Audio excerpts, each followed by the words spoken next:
Alright, today is Wednesday the 18th. We're working on the combine. Sunday, William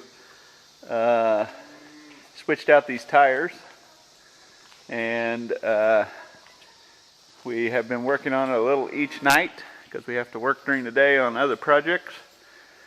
And we discovered up at the top the sprocket was wore out in the top of the grain elevator that feeds the hopper. So we have proceeded to replace that with a sprocket from a parts combine.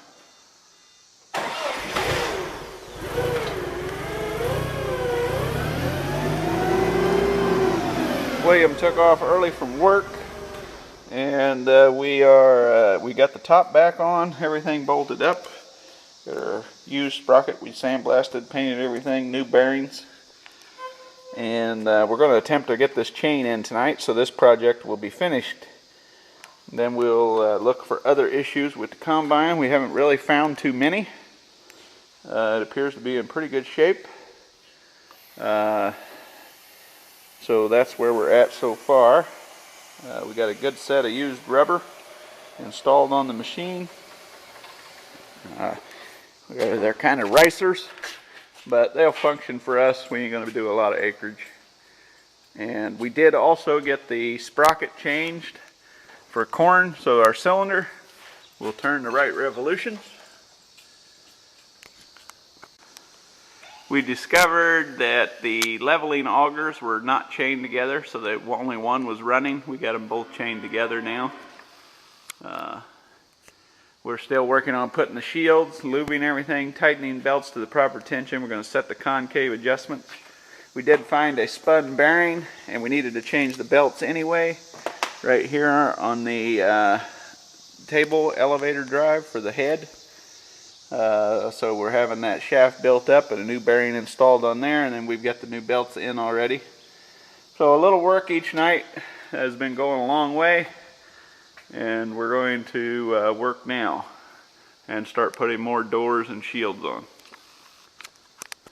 We got us 2 headlights. We'll be able to shell corn all night long. Got us a hopper light, let us know when it's full. We got the chain in, we're putting the doors on. We got to tighten put the drive chain on for the hopper levelers, and we have a tail light. That's amazing. After all these years, the lights still work. The unloading light was just unplugged by the light, probably from when we were pressure washing, and the warning amber light works. That's good to go. So every light worked on the combine without any work. The wiring is in amazing shape. No mice eating on it. Okay, it is the 21st, a Saturday, starting at 8 o'clock this morning. We've been working in the evenings. I didn't document this. We pulled this off. This is the variator, and that's the shaft. Real easy to do, 2 bolts, you pull it off. You need to keep track of it. Down here, keep it aligned with 2 marks on a magic marker. That's what the book says. We're replacing the fan belts. Cheap maintenance. Belts are cheap. B57, B48 we had in the shop. It's pretty good for no more than we're going to do. While we're here, it's easier to get in and adjust the concave, which is done right back here. We've already put our corn sprocket on to slow the cylinder down. And we noticed while we were working that this spring appears to be all smashed together with too many spacers here. And then there's a crack on the other side right in here. So we've got a parts combine we're going to take this off of today and look at. And this needs to be like 1.25 inches, I believe. We will check the book. But this is your safety clutches. You want to have your safety clutches in. That way if you plug something, you don't twist a shaft off or damage the combine in some way. And that's just good maintenance to keep the safety devices on. If you were in an emergency and you couldn't get the clutch and you wanted to finish up, you could smash it all tight, but then you have no safety. We got our 2 belts on. the shaft replaced here. We had it built up. We're going to do more adjusting today. Hopefully we'll get far along on the combine today. New belt on. And I got my other belt. As soon as my brother gets back, he will help me turn the machine. We'll put that on. And what I'm doing now is putting this back on. This is your adjusting nut for the variable speed pulley. And there's a chain goes up to there, and then you turn the crank in the cab, and you can adjust the speed of the cylinder from the cab on these combines using this variable speed belt. So I'm going through all of this. Okay, I have, this is the wrench, I would call it. You got your gear back here. We got the chain reinstalled, the tensioner on. Very important, if you take this off, make sure when you're going back together that you get this arm into these two slots over here. What that does, it allows you to spin this from the cab, gives you a stationary, it's like a big wrench, gives you a stationary position so that this will thread in and out to adjust your spring-loaded pulley down below.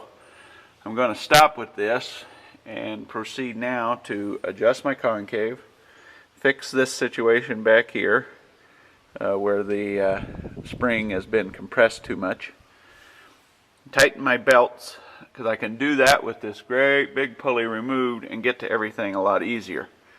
Another thing I've learned is when you got the air, you got to take the air filter off to do this operation. To change this belt was what we were after.